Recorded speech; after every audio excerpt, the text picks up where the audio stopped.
Welcome to the November edition of What's in Bloom at the Ruth Bancroft Garden. We put together a sheet, the What's in Bloom sheet, every month at the garden and give that to our garden visitors so they can go around the garden and see some of the things that are in bloom in that particular month. Well, there are lots of things that never make it onto that list because their blooms don't last long enough or they're only open part of the day or whatever. And so I like to highlight some of those in our What's in Bloom video just to point out some of the wonderful things in the garden that don't make it onto the sheet. And this is a good example. This is Soehrensia randallii or Soehrensia formosa subspecies randallii, and it comes from the Argentine Andes. It's a cactus that starts out being short columnar, but then as it gets older, it goes to the side. So this one went to the side and he came around like this and up to here, and there's the growing tip. And now that it's reclined, it started to make all these pups. So now we've got a whole bunch of younger ones coming along. But the mother plant is in bloom with this beautiful flower. It's basically a red flower, but with a little bit of purple around the outside. And this has several bouts of flowering in summer to fall. And this is its last hurrah. So here we are, November 1st, filming this, and there's its last flower, but a beautiful flower and a wonderful cactus, Soehrensia randallii. A lot of people, when they think of aloes at the Ruth Bancroft Garden, think of wintertime. We do have a lot of spectacular aloes like Aloe ferox that come and bloom in the winter and provide a blaze of color. But there are aloes that bloom in all different times of the year, including this one, Aloe cheranganiensis, which is November is its peak bloom. So here it is in full bloom on the 1st of November. And you can see that there are some racemes that are already open, others that are coming along, not quite open yet, but a lot of flowers coming out of this clump. So this belongs to a group of East African aloes, sometimes called the East African shrubby aloe group, that includes some better known plants like Aloe dowii and Aloe elgonica. This one, Aloe cheranganiensis, isn't really seen that much. Because it comes from near the equator and doesn't have all that much cold tolerance, we have it growing underneath a pine tree here. That pine tree makes a cold shield for it so that the cold air gets shunted off and it's warmer underneath here than it would be out in the open. But a spectacular display in November, Aloe cheranganiensis.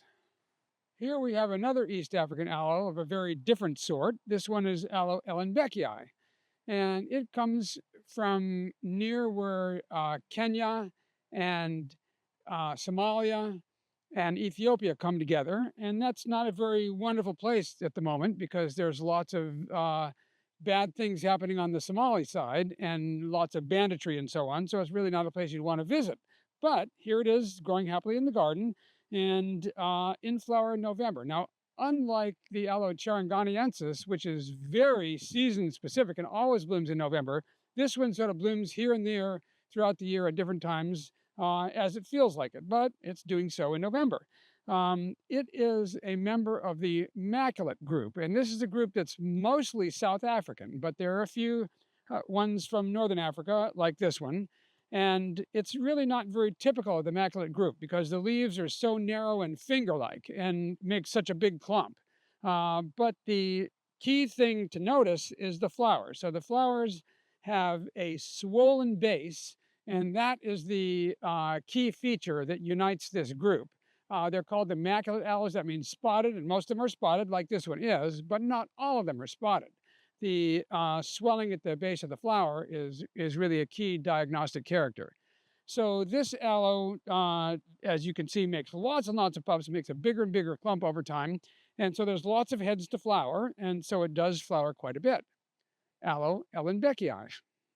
Agaves were a favorite plant group of Ruth Bancroft's, and there are many of them in the garden. They feature very prominently here. And we have a lot of species. The species in agave are found down through Central America into Northern South America and islands in the Caribbean, in the Southwest United States, but the greatest number are from Mexico. And here we have an agave hybrid that I made, and its parents are both Mexican. So one is agave colorata from Northwest Mexico, and the other is agave parrasana from north central Mexico. And so they don't co-occur in nature. So this is something you'd only find in a garden.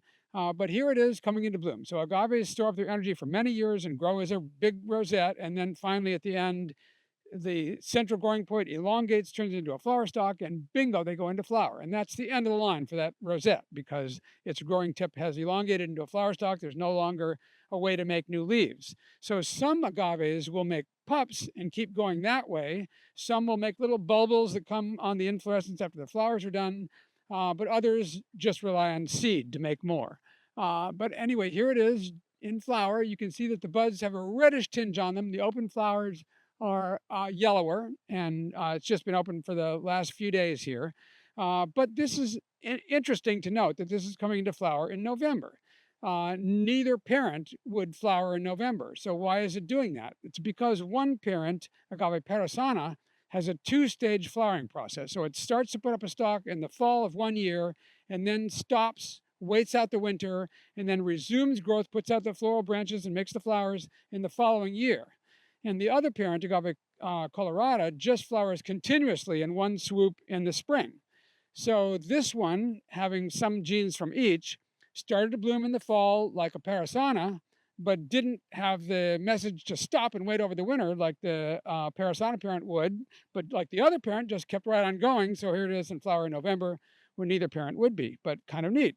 Agave parrasana x colorata. I feel a little subversive here, sneaking in things into our video that aren't actually on the What's in Bloom list, but this one deserves to be shown, and most people would miss it because it's so small and tucked between the rocks down here, where it's more or less at toe level. But this is Huernia thuretii. It is a stapeliad from South Africa, and it's a fall bloomer and in full bloom now, but it's so tiny and so low to the ground that most visitors just walk right by it and don't see it at all. But it has these little succulent stems, and then at the base of the stems come out these flowers, which are five-pointed and have little zebra stripes on them. A wonderful plant when seen up close. And it belongs to a group where a lot of the plants have stinky flowers to attract flies as pollinators. And I'm not sure if this one actually stinks too, but probably it does if you got down there and stuck your nose next to it. But the fly does not get anything out of it. It has this foul smell that attracts the flies, and the flies come and pollinate it, but there's no reward for the fly, no nectar, nothing to eat. So it's just trickery on the plant's part, but it works because flies are quite plentiful, and so it manages to pollinate the flowers. But anyway, wonderful little thing, Huernia thuretii. This is a plant called Glottiphyllum linguiforme. Linguiforme meaning in the form of a tongue, because the leaves are quite tongue-like, as most Glottiphyllums are. So Glottiphyllum is a genus in the ice plant family, and the species are found in South Africa. And this one has especially wide leaves, and they kind of rumple this way and that. Very interesting plant. And I call it the Gumby plant because the leaves are so soft and flexible and rubbery like Gumby. But it comes into flower this time of the year. It's just starting. There's a few flowers coming out here and here and here, and down over there on the one in the sun. But it will flower more later on, going into November, December. It's usual flowering time. So different Glottiphyllums bloom at different times of the year, and this one is a late in the year species. It's not very common in cultivation, but you can see it's doing very well here, turning into big clumps over time, and a wonderful source of bright yellow color at the end of the year. Glottiphyllum linguiforme.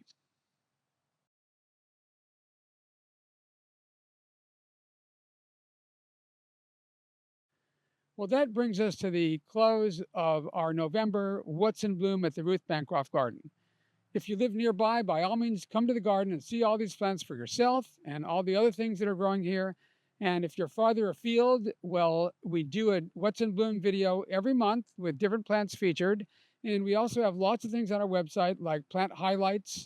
We do one of those every month.